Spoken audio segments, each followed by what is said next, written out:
Dr. Roberts, thanks for your patience. I'd like to get your reaction to a statement by Britain's head of Britain's armed forces that he has said that we need to increase the pressure further through more intense military action. What further action is he talking about, or is this a prelude to perhaps asking for another UN resolution, which perhaps may go for the famous boots on the ground scenario that many analysts said they have feared for Libya? I don't think the Chinese and the Russians would permit that. They went along with the UN resolution because it was only a no-fly resolution. It doesn't allow the United States and NATO to intervene in the way that they are intervening. And so I think this has angered the Russians and no doubt the Chinese, because this whole enterprise is directed against China. You see, China has very large energy investments in Libyan oil, which is in the eastern part of the country largely.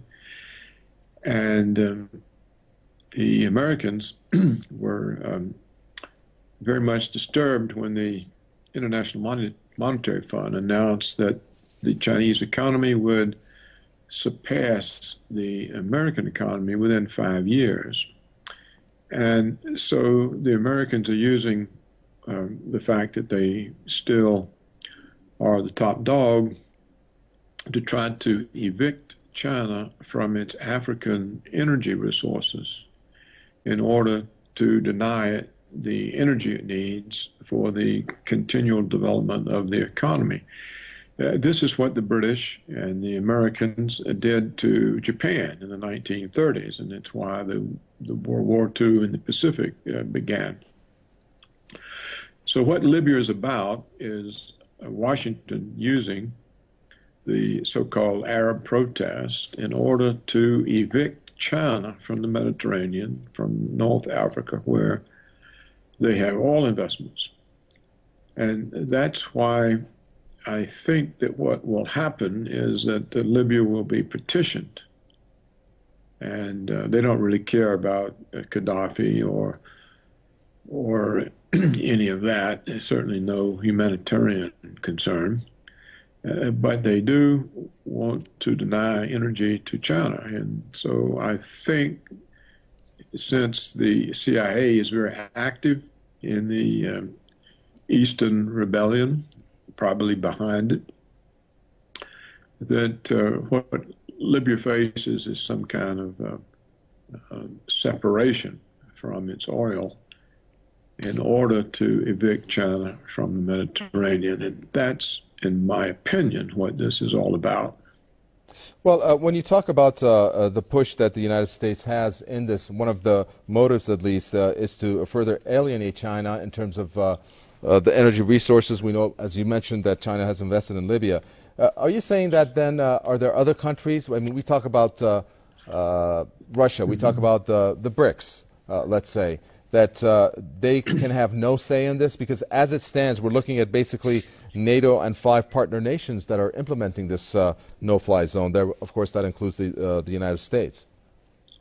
Well, you see, I think China and Russia made a mistake because they thought that Washington would respect the meaning of the UN resolution, which was simply a no-fly.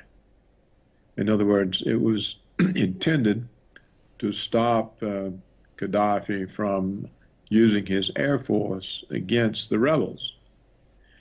But immediately it became used to attack Gaddafi's forces from the air and to try to kill him. You know, they've attacked him several times, and they managed to kill his son and several grandsons by air attacks. So Washington will always put the most expansive possible interpretation on any UN resolution. And so I'm surprised that China and Russia trusted Washington. But if Washington and the British go back to the UN, I think this time China and Russia would veto it in the Security Council. But maybe not, because neither country is yet ready for a direct confrontation with the United States. And so it's not certain that they would veto it. But all of this is directed against China and Russia. That's what the activity in Syria is about. We know for a fact the United States government has admitted it, that it supports the opposition in Syria. So why? Well, because the Russians have a massive naval base in Syria. It's undergoing restoration and renovation, but by next year, it's supposed to be completed, and the Russians have announced they will be keeping aircraft carriers and guided missile cruisers. And that's not what the NATO and Washington wants in the Mediterranean. They do not want a Russian naval presence.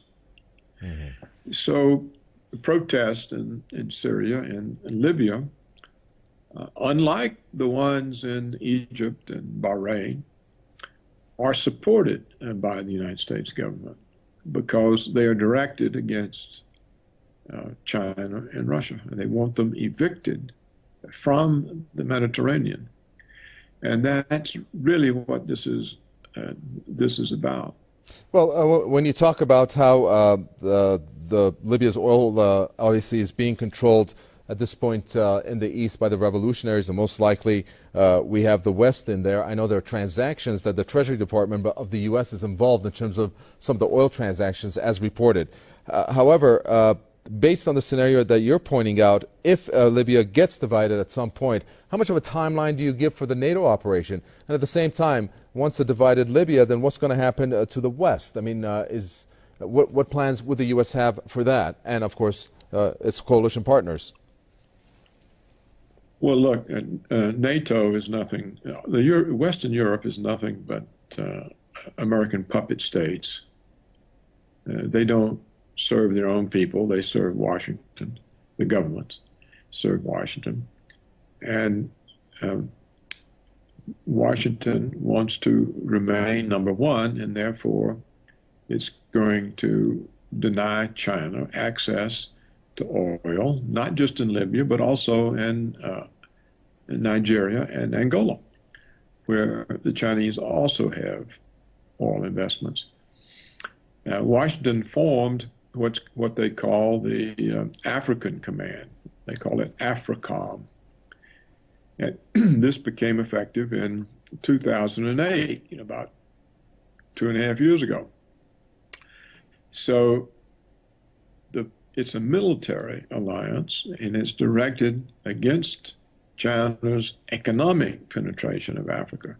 And they got all but 5 African countries to join. Of course, Gaddafi would not. He said this is the Americans purchasing an entire continent, and he wouldn't join it. And so this is another reason, of course, he is marked for losing the revenue part of his country. They may leave him with Tripoli, but they're going to take away from him the oil revenues. And I think that Dr. Roberts, if I could just jump in because we're running short of time, can you tell us, based on this game plan, what is going to stop it from going as smoothly based on the details that you've provided us? The only thing that will stop the American drive for hegemony is economic collapse of the United States.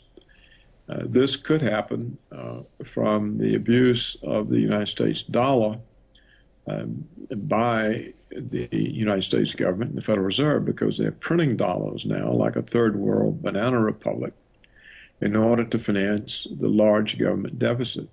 So it's entirely possible that the United States will commit financial suicide and not be able to complete its plans for world hegemony. Okay, we're going to have to leave it there. Thank you very much. It was quite enlightening talking to you, Dr. Paul Craig, Roberts, former Assistant Secretary of U.S. Treasury from Atlanta, Georgia, talking to us.